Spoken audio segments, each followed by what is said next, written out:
Sports Interaction, Canada Sportsbook. Say it with me, everybody. The Ottawa Senators are officially in uncontested 31st place. 31st. Sounds better than 32nd. Sounds a lot better than 32nd. What a game. What a game. And before I forget, I gotta hit the button. It has been far too long. We are having way too many games in between hitting the button. So finally I get to hit it again. Anaheim Ducks, you just got Sens, baby. Oh. For those listening just now, and that sounded like an exasperated sigh. No, that is a sigh of relief. I'm realizing now between that and basically every other game I've covered, I've let out a very deep sigh. And in this case, that's just pure relief, as opposed to just pure distress. The previous several games. Anyway, who had the Sens winning in this one? I think probably a lot of people were pretty 50-50 on it. I mean, it was the two worst teams playing each other. And hopefully if you had your money on the Sens, you were using our friends over at Sports Interaction. Think you know what way it's going to go? Make your bet with Sports Interaction. Whether it's World Cup, hockey, football, or basketball, Sports Interaction has you covered. Bet pregame, live in play, or on one of our many prop bets. Sports Interaction makes it easy to deposit, play, and cash out. Join now and see all sports betting has to offer. Want to bet? Head to sportsinteraction.com/SDPN. That's sportsinteraction.com/SDPN. 19 plus. Please play responsibly. So, should I even talk about the game, or should I just kind of sit here and we can all just be really excited about the Sens winning a game? Guys, it's a great day, guys. It's the Sens win. It's Friday, and I'm having pizza later. That's a solid day. That is a solid day right there. So there really isn't much to talk about. I mean, there weren't, as far as negatives go, there weren't a whole lot of negatives exactly. I mean, well, that's to be expected in a big 5-1 win. That said, if we're getting real nitpicky about even if we're getting nitpicky, I don't know. I don't know if there's really much to complain about. That was just an overall really solid game, especially from Cam Talbot. My goodness, what a game he had. Also, just like as a side note, even if Pierre didn't really think, or Pierre issued the coach's challenge. Charlie, you friggin' idiot. Even if DJ didn't actually think that was going to be called back, and even if DJ was 50-50 shot, I love the coach's challenge at the end there to try and get Cam the shutout. Love that. I still think he should have been fired at some point, but I love that. Props to DJ for that. Really, really love that. I would say the biggest story of this game is just the special teams. I mean, what a game for the Sens special teams all around. 3 for 8 on the power play and 6 for 6 on the PK, which is, I think, the biggest part of that. Great to see that they're finally starting to convert more regularly on the power play. I think that's something to be expected, though, with this group. Eventually it's going to click. It has to. But the 6 for 6 on the PK rules, and I love that. And you look at the shorthanded, the only player. I think this is a wild stat. And granted, there are instances of 5 seconds here, 8 seconds there. The only players to not play on both the power play and the PK tonight are Lassie Thompson and Alex DeBrincat. Everybody else on the team was on the ice at some point, even for just a small window on both the power play and the PK, which is wild. Just going through a few, granted, the Brady Tkachuk played 11 seconds shorthanded. That counts. Dylan Gambrell played 9 seconds. Well, Gambrell's where you're kind of pushing it, right? 9 seconds on the power play, 34 seconds on the PK. It counts. That's, I just think that's a really fun stat that, DeBrincat didn't play any time shorthanded, but he also played nearly 7 minutes on the power play. God, what a great effort from pretty much everyone. Everyone looked really solid this game. My God, is it nice to have Zub back, and Zub and Shabbat both together. Love that. And yeah, I think if I want to highlight anyone, honestly, I think I want to highlight Thomas Shabbat. 6:45 on the power play, a minute 9 on the PK, 25 minutes and 1 second. Love that, especially in a game like this where there's so much special teams. You could toss him out for like an absurd amount of ice time. But the fact that Shabbat played 25 minutes almost dead even is perfect. Love that. Sanderson playing 24 minutes even. Also, Sanderson, my God, he spent so much time on playing special teams. 333 on the power play, 557 on the PK. I'm going to do my best to not just talk about Sanderson, because that's all anyone talks about, and for good reason, mind you. But like, let's move on to something else. I really love how everyone was involved in this game. Also, Derek Brassard with 3 points.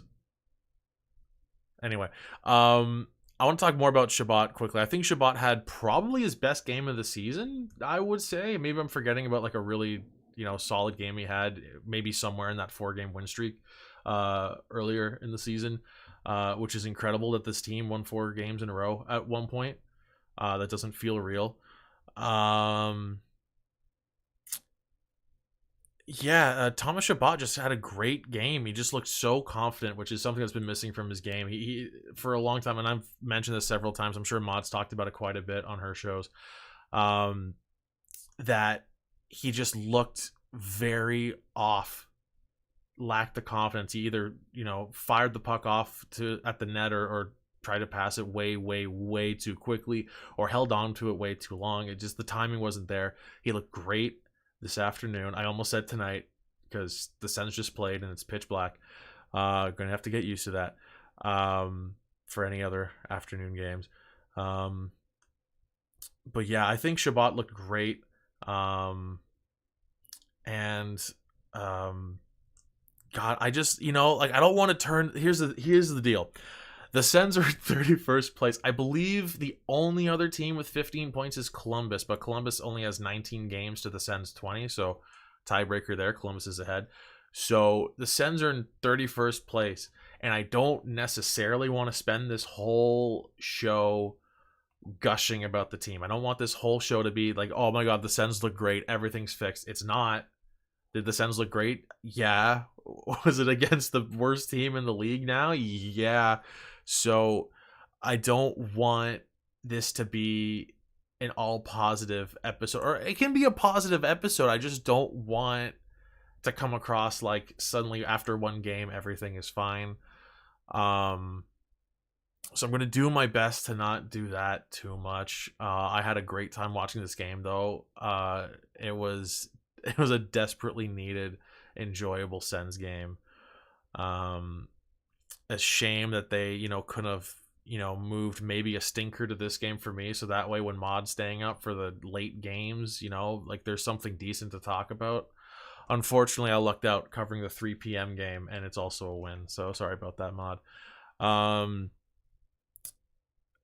Yeah, I just, you know what? I think I'm just gonna head to the chat because I think I just kind of want to see what everyone has to say about this game.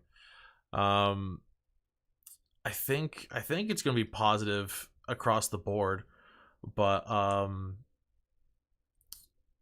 let's take a look. Yeah, great game for our depth guys. Brass and Joseph stepped up 100%. I love that Joseph goal, falling backwards mid shot, doesn't get everything on it, but still finds the back of the net. I thought that was just a really nice play all around. And yeah, Brassard with a goal and 2 assists. That's an oddly great game for Derek Brassard. Not that he's necessarily terrible. It's just that we're so used to seeing him on the second line and complaining about it. So it's nice to see him put up some points. I was so scared going into this game. This team has been snatching defeat from the jaws of victory all year.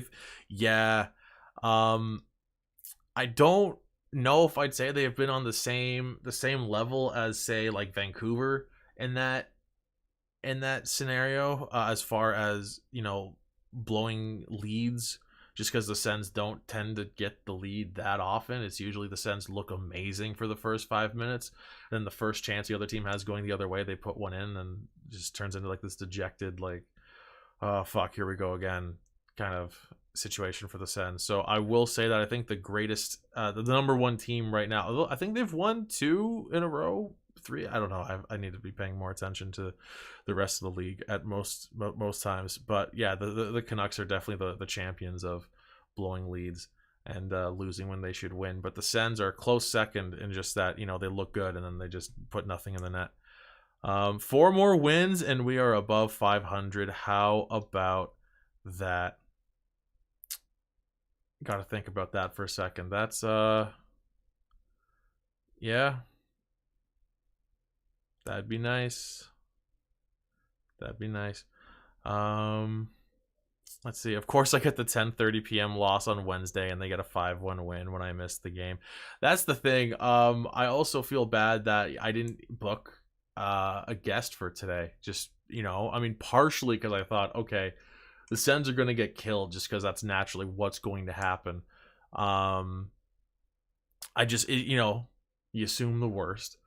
But also, like, a Friday at 3 p.m. here, like, there aren't going to be that many people who have the day off, so I just figured I wouldn't even bother. I was just ready to get on camera and just talk about a brutal loss to the last place team. Well, no, what would have been no longer the last place team if it had Ottawa lost. But I'm very happy to be here under better circumstances, and unfortunately I don't have a guest to enjoy that with. But I'll take a solo show and enjoy it as best as I can. From looks like a New Jersey fan maybe here in the chat. Dirty Ducks got hunted and slaughtered by Honor Rot. Let's go. Okay. Chat's always fun. Brass and Joseph with 3 points. That's right. So yeah, so Joseph also had a 3-point night, eh? Is it also same stat line as Brass? Yeah, goal, 2 assists. And a takeaway for Joseph to boot. Love to see that. Now that I'm looking at it, fun fact too. We're just gonna let me just sprinkle in some fun stats here. Brandstrom with 4 blocks. That's fun. Good on you, Brandstrom. 15 minutes, looked solid pretty much the whole way. Gonna go back to the chat here. DJ is finally managing ice time and on the defense. Yeah, like the defense ice time is looking great. Most amount of minutes was Shabbat 25:01, and the lowest ice time was Lassie Thompson at 9:18, and that's understandable. The dude looked lost at times. I unfortunately wasn't able to catch the last game against Vegas, so I don't know. I didn't watch that personally. From what I understand, though, from what everyone was talking about, he looked pretty rough. So I can appreciate the sheltered minutes with him, especially when you give a guy like Thompson sheltered minutes at 9 minutes, and still Shabbat being the highest ice time on D at 25 minutes. I really like the way that the ice time was set up for the defense.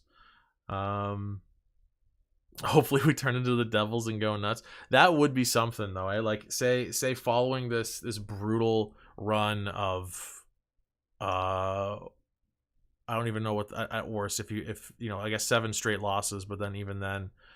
So what? Since the 4-game win streak, the Sens went, I believe, just off the top of my head, 2-10-1.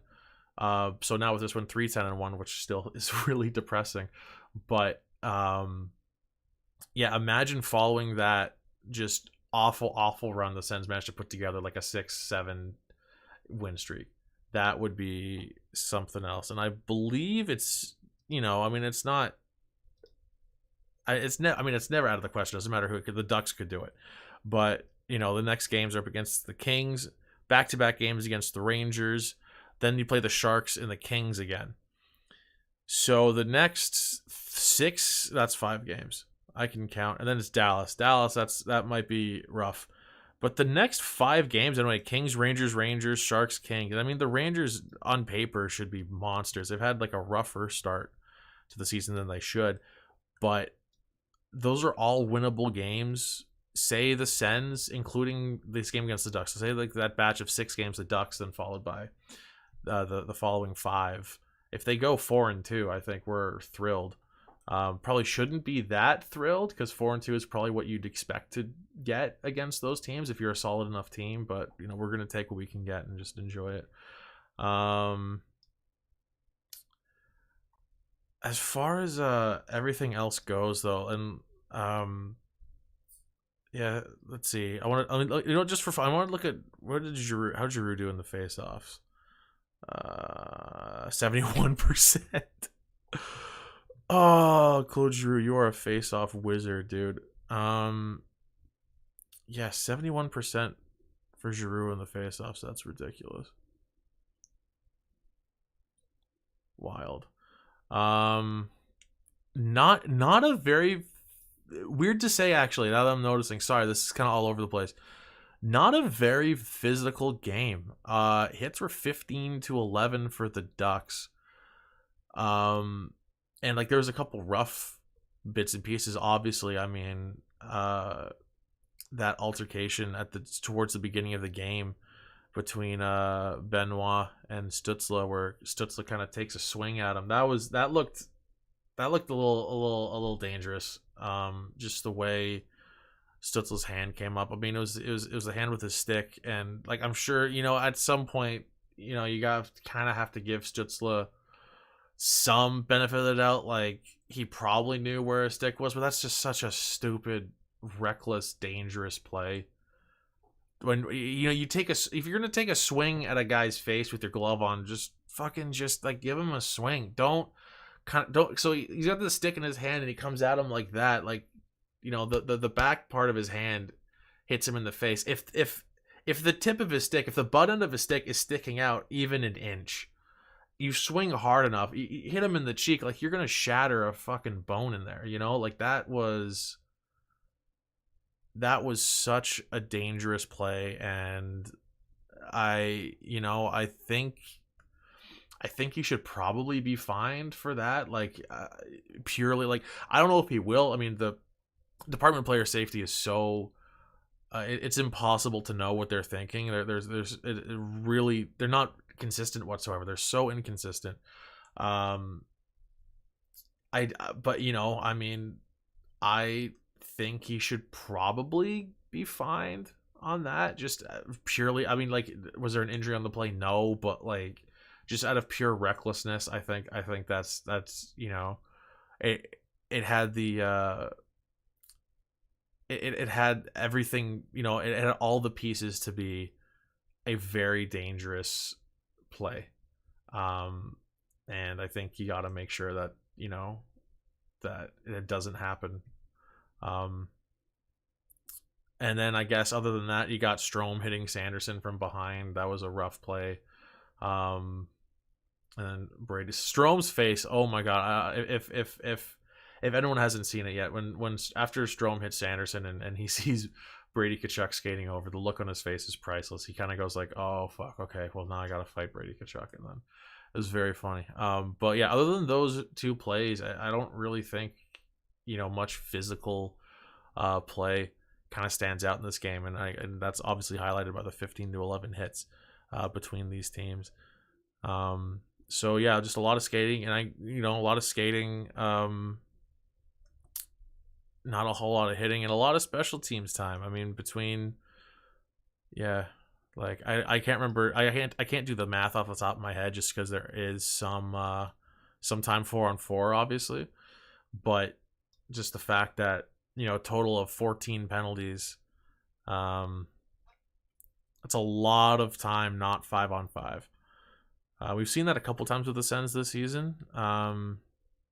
I think that usually happens when the Sens are, getting the fewer number of penalties, or fewer number of power plays, I should say. So nice to see them take fewer penalties and actually convert on the power play.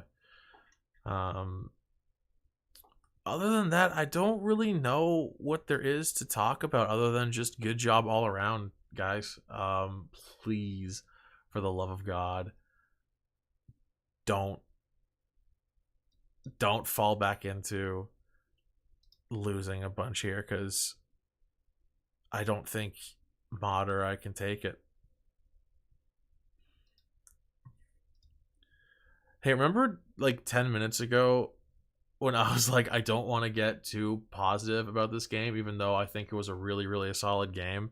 And just like in the span of 30 seconds, my mind twists to the point where I'm like, you know, just back to like expecting the worst and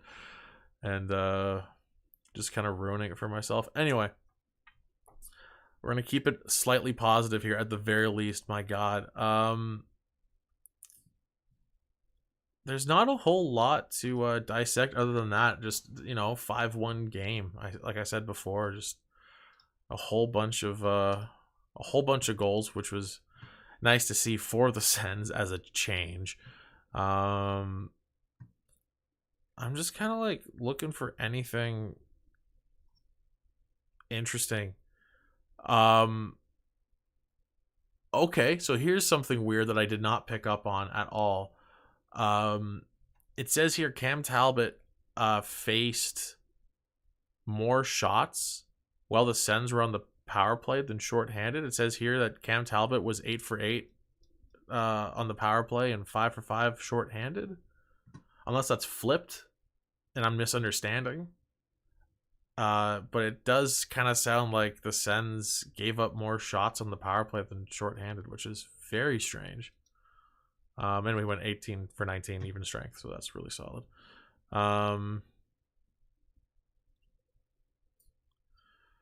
And then I just confused myself because it says his ice time is 59-41. I was like, the Sens didn't pull the goalie. That was they held the puck for a bit on a delay penalty, so there you go. Yeah, I think we got to go back a little bit here and just focus on the positives here. It's Friday, the Sens win. And there's no Sens game to potentially upset us tomorrow. Sens get Saturday off. They're playing the Kings on Sunday night. Gonna be a real late one on Sunday night. Doesn't that kind of suck actually? That like the Sens play. What day of the week was the San Jose game? Was that a Monday?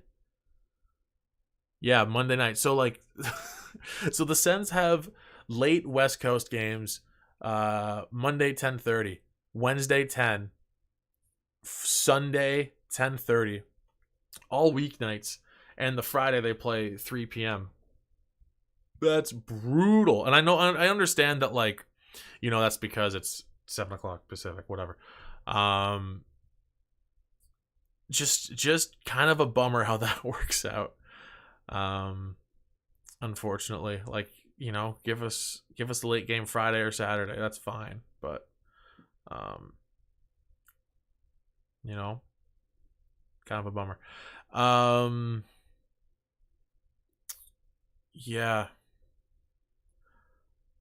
I don't know. I'm usually better at filling up time. I just I think this game was great. A great game, fairly one-sided, and I am terrified of leaning too far towards like, oh, that was one-sided and great, and now there's nothing to worry about. The problem with this game is I did try outlining a few points for the show. It's just not working out. Because like I basically went over all the points I wanted to hit. The Sens looked great, and ice time was good and all that, but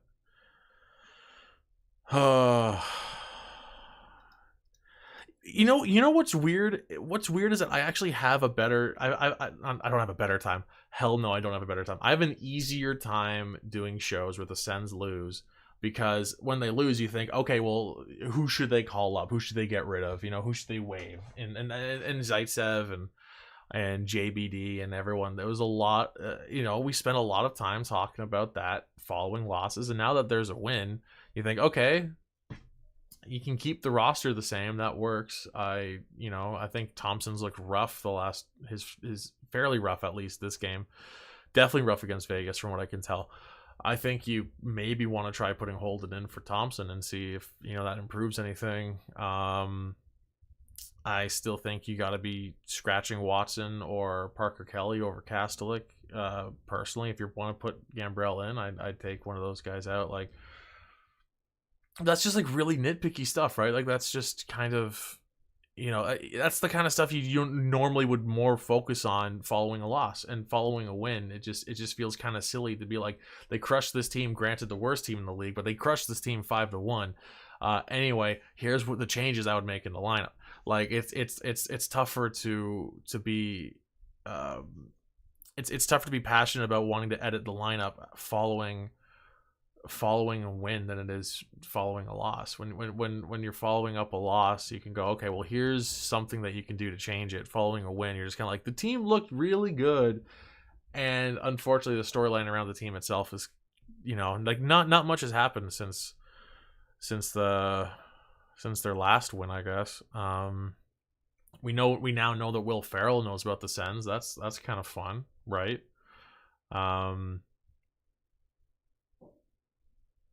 Other than that, I just pulled the earbud out of my ear. Anyway, other than that, there's not really a whole lot to talk about. The Sens kill the worst team in the league, as they fucking should, and I think that am I a little bit bummed that it was such a scary game in the first place? Yes, it should not have been that scary of a game. This team should have gone into this game knowing that they were going to kill them. But as a Sens fan, this season especially, it's never that easy. But I think that they won what in the most depressing way was a must-win game, and let's just hope that they can keep it up against tougher opponents. That San Jose game probably should have been a win. Vegas, whatever, they're hot. The next game against the Kings, we'll see. They should probably win that game too, but who knows? Who knows how that's gonna go? See how I managed to work myself up into like, oh, it's over. Despite that, I was going out of my way to be like, don't think the season's won now. Like, you're still in. I'm going too far in one direction or the other. I can't seem to just kind of hang on and be like, well, let's hang out right here in the middle. I'm either full panic mode, or the Sens beat the Ducks 5-1, and I'm putting the blinders on and not thinking at all about the fact that it's the worst team in the league, given the standings at the time of this episode. I wish there was a smoother way for me to end this one, but I think I'm just going to end it there. Like, I think following another couple wins, if the Sens can string together 2-3 wins in a row here, back to back even, would be nice. There'd be more to talk about, just like, what's working. I don't want to, dive too deeply into what's working from this one game, because, like, who knows, it might just not work again next game, like it tends to do with this team. They win a game and you're thinking, okay, well, like, they're building something here, then they lose the next 2 games by getting friggin' blown out. So I think, say 2-3 games from now, if the Sens are putting together some wins, there's gonna be a lot more to dive into and kind of look at and go, okay, so these guys have it figured out. Because, I mean, anyone could look great for a single game. And maybe it just so happens that everyone just had a really good game today. But, it's a positive. And we're happy that it's a win over here in Sens fan land. So hopefully the next game is going to be more of the same. Mod's going to be covering the next game Sunday night against the LA Kings. Then I'll be covering the 2 games following that, both against the Rangers. Not back-to-back days, but back-to-back games. Those games against the Rangers are on Wednesday, the 30th of November, and Friday, the 2nd of December. Holy shit, we are so close to December already. Anyway. Thank you, everyone, for tuning in for this episode of Game Over Ottawa. We really appreciate it. And listen, if you think someone else who cheers for the Sens would enjoy the show, please be sure to send it their way. Share this around. We want the series here to grow. We love doing it, and with the more people watching, the more people listening, just the more interaction we get, the better it is. So thanks everyone for tuning in. Make sure that you like the stream and subscribe to the SDPN YouTube channel. And if you're listening to this on Spotify or wherever after, open up YouTube and subscribe to SDPN, because you should be subscribed to SDPN. Thanks again, everyone, for tuning in. And I will talk to you next time. Thanks. Game over! Powered by Sports Interaction, Canada Sportsbook.